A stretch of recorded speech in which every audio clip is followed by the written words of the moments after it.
வணக்கம். இது உங்கள் சிவி ஜோன். ஸோ இப்போ பார்த்தீங்கன்னா ஒரு சம்பவம் வந்துட்டு பார்த்தவொடனே எனக்கு குபீர்னு சிரிப்பு வரும்னு சொல்லுவாங்க. பார்த்தீங்கன்னா அது உண்மையிலே வந்துருச்சு. ஆப்போசிட் நல்ல யாருமே இல்லைன்னா வாயில் இருக்கிறது எல்லாமே அவங்க மூஞ்சில் விழுந்திருக்கும். அந்த அளவுக்கு ஒரு சிரிப்பு. ஏன் இந்த சிரிப்பு அப்படி கேட்டிங்கன்னா, நம்ம ஆர்ஆர் உங்களுக்கே தெரியும். ஆர்ஆர் அக்காவுக்கு பேர் வந்து பலூன் அக்காவான்.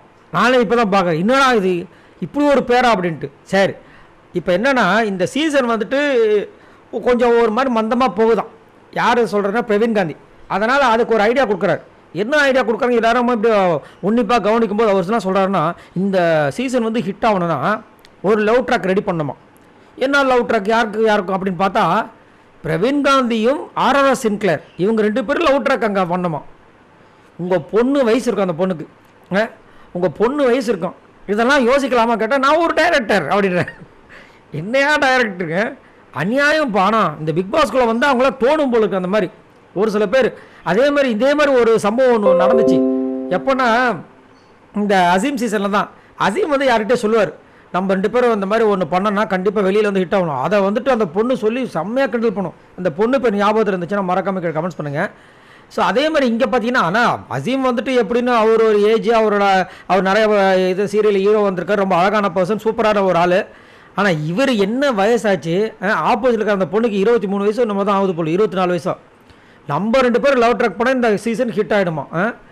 இது வந்துட்டு சீசன் ஹிட் பண்ணுறதுக்கா இல்லை உங்கள் 2 பேருக்கும் செட்டு பண்ணுறதுக்கான்னு எனக்கு சத்தியமாக புரியல. எந்த அளவுக்கு ஒரு டைரக்ஷனை பார்த்துருக்காரு பாருங்கள். இதை பார்க்கும்போது அவ்வளோ காண்டாகி போச்சு. நான் கூட வந்து பிரவீன் காந்தி வெளியில் போகிறதுக்கு தான் பண்ணுறாருன்னு பார்த்தா இவர் வெளியே போகும்போது யாரோ கூட கூட்டு போகணும்னு நினச்சி இந்த ஒரு வேலையை பண்ணிட்டு இருக்கார் போல இருக்குது. எது எப்படி. ஆனால் எல்லா சீசனும் பார்த்தீங்கன்னா ஒரு வாரம் கேப் விடும். ஒரு வாரம் 2 வாரம் கேப் விட்டதுக்கப்புறமா அதிரடியாக ஸ்டார்ட் ஆகும். பட் இந்த சீசனில் பார்த்தீங்கன்னா ஃபஸ்ட்டு நாள்லேருந்து ஒரு நாளாவது சண்டை இல்லாமல் இருந்திருக்கா. நல்லா யோசிச்சு பாருங்க. ஏதாவது ஒரு சண்டை. ஃபஸ்ட்டு நாள் பார்த்தீங்கன்னா பிரவீன் ராஜ் திவாகர் கூட சண்டை போட்ட விஷயங்களும், கெமி திவாகர் கூட போட்ட சண்டைகளும் போயிட்டு இருந்தது. 2வது நாள் பார்த்தீங்கன்னா கெமி அப்படியே வந்தாங்க, பிரவீன் ராஜ் வந்தார். 3வது பார்த்தீங்கன்னா அவங்க 2 பேர்லாம் கழட்டிட்டாங்க. அதிசயமும் இந்த கமருதீன் உள்ளே வந்தாங்க. அதுக்கப்புறம் அதிசயம் கழட்டிட்டாப்புல இப்போ கமருதீன் உள்ள வந்து இந்த மாதிரி வேலையை பண்ணிட்டு இருக்காரு. ஆனால் இன்றைக்கி கமருதீனுக்கே ஒரு குறும்படத்தை போட்டு பிக் பாஸ் ஒரு சம்பவத்தை பண்ணி ஆளாளுக்கு போகிறவங்களாம் வந்து கலாய்ச்சி செம்மையாக வந்துட்டு இப்போ ஒரு சம்பவத்தை பண்ணி விட்டாங்க. ஆக மொத்தத்தில் பயங்கரமாக போயிட்டுருக்கு.